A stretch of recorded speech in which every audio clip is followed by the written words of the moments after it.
എല്ലാവർക്കും നമസ്കാരം. എന്നെ ഒന്ന് പരിചയപ്പെടുത്താം. എൻ്റെ പേര് ഷിനു. നിങ്ങളുടെ ഇൻസ്ട്രക്ടറാണ്, വെൽഡർ ട്രേഡിലെ ഇൻസ്ട്രക്ടറാണ്. നമുക്ക് ക്ലാസ് സ്റ്റാർട്ട് ചെയ്യാൻ ഇപ്പോൾ കുറേ നേരം വൈകിയിരിക്കുകയാണ്. സാധാരണ ആഗസ്റ്റിൽ ക്ലാസ് സ്റ്റാർട്ട് ചെയ്ത് ജൂലൈയിൽ അവസാനിക്കുകയാണ് ചെയ്യാറ്. ഇപ്പോൾ എല്ലാവർക്കും അറിയാം, കൊറോണ ആയതുകൊണ്ട് ഇതുവരെ ക്ലാസ് തുടങ്ങാനുള്ള അനുവാദം നമുക്ക് കിട്ടിയിട്ടില്ല. ITL വന്ന് ക്ലാസ് തുടങ്ങാനുള്ള അനുവാദം കിട്ടിയിട്ടില്ല. അപ്പോൾ അതിൻ്റെ ഇതിലാണ് നമ്മൾ ഓൺലൈൻ ക്ലാസ് സ്റ്റാർട്ട് ചെയ്യുന്നത്. അപ്പം ഞാൻ ഒന്നുകിൽ വീഡിയോ ആയിട്ട് ഇടും, അല്ലെങ്കിൽ ഗൂഗിൾ മീറ്റ് എന്ന് പറയുന്ന ഒരു ആപ്ലിക്കേഷൻ ഉണ്ട്. ആപ്ലിക്കേഷൻ എല്ലാവരും ഡൗൺലോഡ് ചെയ്ത് വെക്കുക. അതുവഴി ലൈവായിട്ട് ക്ലാസ് എടുക്കും. അപ്പോൾ നിങ്ങൾ എന്ത് വേണമെന്ന് വെച്ചാൽ, ഞാൻ ഇടുന്ന വീഡിയോ ആണെങ്കിലും ക്ലാസ് ആണെങ്കിലും അതിൻ്റെ ഇടയിൽ ഞാൻ കുറച്ച് ക്വസ്റ്റ്യൻസ് ചോദിക്കും. ആ ക്വസ്റ്റ്യൻസ് ഒന്നുകിൽ എഴുതിയെടുത്തിട്ട് അതിൻ്റെ ആൻസർ എനിക്ക് പേഴ്സണലായിട്ട് സെൻഡ് ചെയ്യുക. നിങ്ങളെല്ലാവരും വീഡിയോ നിർബന്ധമായിട്ട് കാണണം. കാരണം ഈ വീഡിയോ കാണുന്നവർക്ക് മാത്രമാണ് അറ്റൻഡൻസ് ഇടുന്നത്. നിങ്ങൾ വീഡിയോ കണ്ടു കഴിഞ്ഞ് അതിലുള്ള ക്വസ്റ്റ്യൻസിന് ആൻസർ തന്നു കഴിഞ്ഞാൽ മാത്രമേ ഞാനിവിടെ അറ്റൻഡൻസ് മാർക്ക് ചെയ്യുള്ളൂ. ITL എന്ന് പറയുമ്പോൾ അറ്റൻഡൻസിന് വളരെ പ്രാധാന്യമുണ്ട്. സ്കൂളിലെ പോലെയല്ല. ഇവിടെ 80% അറ്റൻഡൻസ് ഉണ്ടെങ്കിൽ മാത്രമേ എക്സാം എഴുതാൻ സാധിക്കൂ. ഇത് ഓർക്കുക. എല്ലാ വർഷവും നിങ്ങൾ ആദ്യം മുതലേ തുടക്കത്തിലേ ഇങ്ങനെ പറഞ്ഞുകൊണ്ടിരിക്കും, 80% അറ്റൻഡൻസ് വേണം, 80% അറ്റൻഡൻസ് വേണം എന്നിങ്ങനെ പറഞ്ഞു കഴിഞ്ഞാലും കുറേ കുട്ടികൾ അറ്റൻഡൻസ് അതിലും വളരെ കുറവായിരിക്കും. അങ്ങനെ എക്സാം എഴുതാൻ കഴിയാതെ പോകാറുണ്ട്.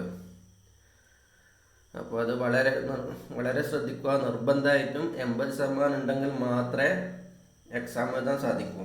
അപ്പോൾ ഓൺലൈൻ ക്ലാസ്സിൽ നമ്മൾ അറ്റൻഡൻസ് ഇടുന്നത്, നമ്മളതിൽ ഇടയ്ക്ക് ക്വസ്റ്റ്യൻസ് ചോദിക്കും. ആ ക്വസ്റ്റ്യൻ്റെ ആൻസർ ലൈവ് ക്ലാസ് ആണെങ്കിൽ അതിൽ അറ്റൻഡൻസ് അപ്പം തന്നെ അറിയാൻ പറ്റും. വീഡിയോ ആണെങ്കിൽ ഇതുപോലെ എന്തെങ്കിലും ചെയ്യാം. അപ്പോൾ എല്ലാവരും നിർബന്ധമായിട്ട് കാണുക. ഇനി ക്ലാസ് സ്റ്റാർട്ട് ചെയ്യുന്നതിന് മുന്നേ നമുക്കൊരു ITI എന്താണ്, ITIനെ പറ്റി ഒരു പൊതുധാരണ ഉണ്ടായിരിക്കണം. എന്താണ് ITI? എന്താണ് ITIൻ്റെ ഫുൾ ഫോം എന്ന് പറയുന്നത് ഇൻഡസ്ട്രിയൽ ട്രെയിനിങ് ഇൻസ്റ്റിറ്റ്യൂട്ട് എന്നാണ്. ഓർത്ത് വെക്കുക, ഇൻഡസ്ട്രിയൽ ട്രെയിനിങ് ഇൻസ്റ്റിറ്റ്യൂട്ട്. നമ്മൾ സ്കൂളിലാണെങ്കിൽ സാധാരണ നിങ്ങളറിയപ്പെടുന്ന സ്റ്റുഡൻസും നിങ്ങളെ പഠിപ്പിക്കുന്ന അധ്യാപകർ ടീച്ചേഴ്സുമാണ്. പക്ഷേ ITIൽ അത് നിങ്ങൾ ട്രെയിനീസാണ്.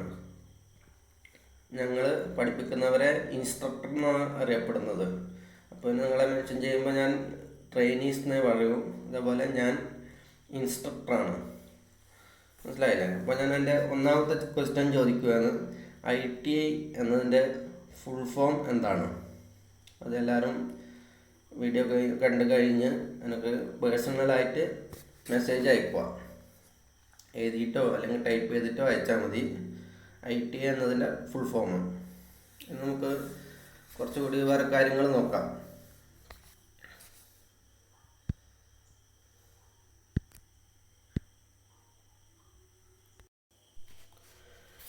അപ്പോൾ ഇന്ത്യ എന്ന് പറയുന്നത് ഒരു വികസ്വര രാഷ്ട്രമെന്ന് നമുക്കറിയാലോ. അതായത് വികസിത രാഷ്ട്രത്തിലേക്ക് പോയിക്കൊണ്ടിരിക്കുന്ന ഒരു രാഷ്ട്രമാണ് ഇന്ത്യ.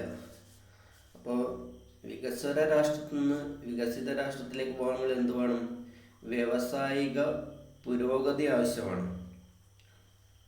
മനസ്സിലായില്ലേ? വികസ്വര രാഷ്ട്രത്തിൽ നിന്ന് വികസിത രാഷ്ട്രത്തിലേക്ക് പോകണമെങ്കിൽ ഇവിടെ വ്യാവസായിക പുരോഗതി, ഒരുപാട് വ്യവസായങ്ങൾ നമ്മുടെ രാജ്യത്ത് തുടങ്ങി അതിലൂടെ രാജ്യത്തിന് വേണ്ടുന്ന സാധനങ്ങളും സേവനങ്ങളും ഒക്കെ നൽകി കഴിഞ്ഞാൽ മാത്രമേ വികസിത രാഷ്ട്രത്തിലേക്ക് എത്തിച്ചേരും. അതായത് സാധനങ്ങൾ ഇവിടെ തന്നെ ഉണ്ടാക്കി മറ്റ് രാജ്യങ്ങളെ ആശ്രയിക്കാതെ സ്വന്തമായിട്ട് സാധനങ്ങൾ ഉണ്ടാക്കി കയറ്റുമതി ചെയ്യും. അങ്ങനെയൊക്കെ ചെയ്യുമ്പോഴാണ് വികസിത രാഷ്ട്രത്തിലേക്ക് നമ്മൾ എത്തിച്ചേരുള്ളൂ.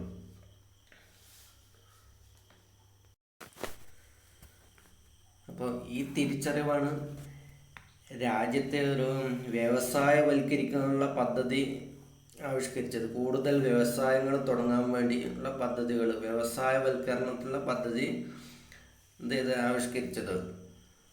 അപ്പോൾ അതിൻ്റെ ഭാഗമായി തദ്ദേശരായ വിദഗ്ധ തൊഴിലാളികളെ, നല്ല സ്കിൽഡ് വർക്കർമാരെ വാർത്തെടുക്കുന്നതിന് വേണ്ടി 1950 ഭാരത സർക്കാർ ഒരു ക്രാഫ്റ്റ്മാൻ ട്രെയിനിങ്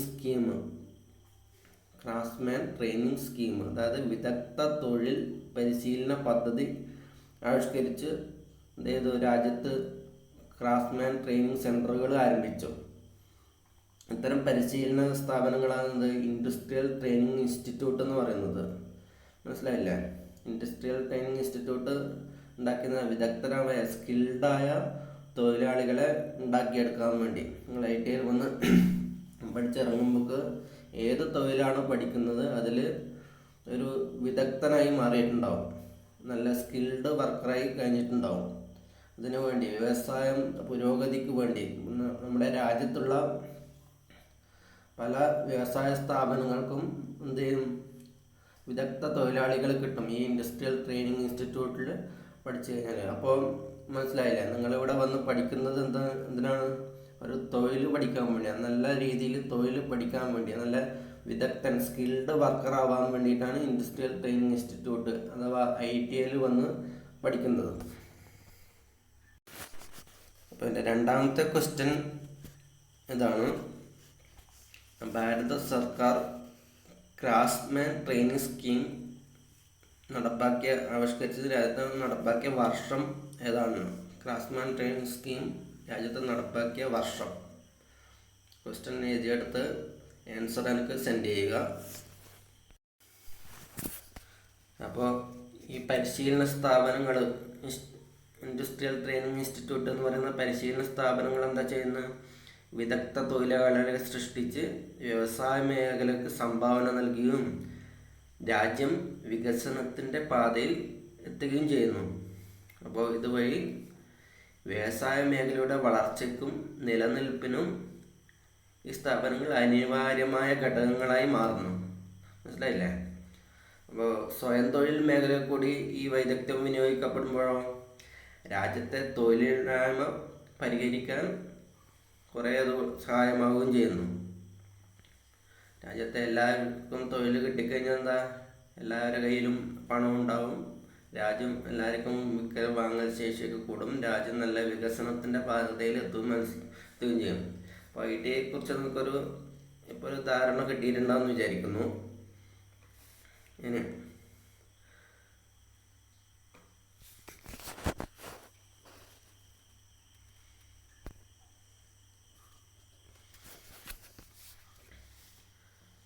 ഈ വ്യവസായ പരിശീലന സ്ഥാപനങ്ങളിലെ ഈ ക്രാഫ്റ്റ്മാൻ ട്രെയിനിങ് സ്കീം അതിൻ്റെ പാഠ്യ പരിശീലന പദ്ധതി തയ്യാറാക്കുന്നത് കേന്ദ്ര സർക്കാരിൻ്റെ ഒരു തൊഴിൽ മന്ത്രാലയത്തിന് കീഴിലുള്ള director general of employment and training DGET എന്ന് പറയും. അതും പിന്നെ ന്യൂഡൽഹിയുടെ നേതൃത്വത്തിലുള്ള national council four vocational training NCVT, ഇത് രണ്ടും ചേർന്നും കൂടിയാണ് നമ്മുടെ ഈ ക്രാഫ്റ്റ്മാൻ ട്രെയിനിങ്ങിൻ്റെ പാഠ്യ പരിശീലന പദ്ധതി തയ്യാറാക്കുന്നത്. അപ്പോൾ എൻ്റെ അടുത്ത ചോദ്യം ചോദിക്കുകയാണ്, NCVT എന്നതിൻ്റെ ഫുൾ ഫോം എന്താണ്? അതും എഴുതിയെടുത്ത് എനിക്ക് സെൻഡ് ചെയ്യുക. അപ്പോൾ NCVT അഫിലിയേഷൻ, നമ്മുടെ വേൾഡ് ട്രെയിനിൽ NCVT അഫിലിയേഷൻ ഉണ്ട്. അതായത് അഫിലിയേഷൻ അംഗീകാരം നൽകുക എന്ന് വെച്ചാൽ ഈ NCVTൻ്റെ മാനദണ്ഡങ്ങളെല്ലാം പാലിച്ചുകൊണ്ട് ട്രെയിനിങ് നടത്തുമ്പോഴാണ് നമുക്ക് NCVTൻ്റെ അംഗീകാരം ലഭിക്കുന്നത്. അതിൽ ഇവിടുന്ന് എക്യുപ്മെൻറ്റ്സ്, ടൂൾസ്, അവർ പറയുന്ന പോലെ വർക്ക്ഷോപ്പ് ഏരിയ അതൊക്കെ ഉണ്ടാകുമ്പോഴാണ് NCVT അംഗീകാരം നൽകുന്നത്. അപ്പോൾ ലാസ്റ്റ് എന്ത് ചെയ്യും, ട്രെയിനിങ് പരിശീലനം വിജയകരമായി പൂർത്തിയാക്കുന്ന ട്രെയിനുകൾക്ക് അഖിലേന്ത്യാ തലത്തിൽ എക്സാം നടത്തിയിട്ട് അതിൽ വിജയികളാവുന്നവർക്ക് യോഗ്യതാ സർട്ടിഫിക്കറ്റുകൾ, NCVT അംഗീകാരമുള്ള നാഷണൽ ട്രേഡ് സർട്ടിഫിക്കറ്റ് നിങ്ങൾക്ക് നൽകും. ആ സർട്ടിഫിക്കറ്റ് കൊണ്ട് എവിടെ പോയാലും നിങ്ങൾക്ക് തൊഴിൽ ലഭിക്കാനുള്ള സാധ്യതയുണ്ട്. നല്ല തൊഴിൽ ലഭിക്കാനുള്ള സാധ്യതയുണ്ട്. അന്താരാഷ്ട്ര തലത്തിൽ അംഗീകാരമുള്ള സർട്ടിഫിക്കറ്റാണ് NCVT സർട്ടിഫിക്കറ്റ്.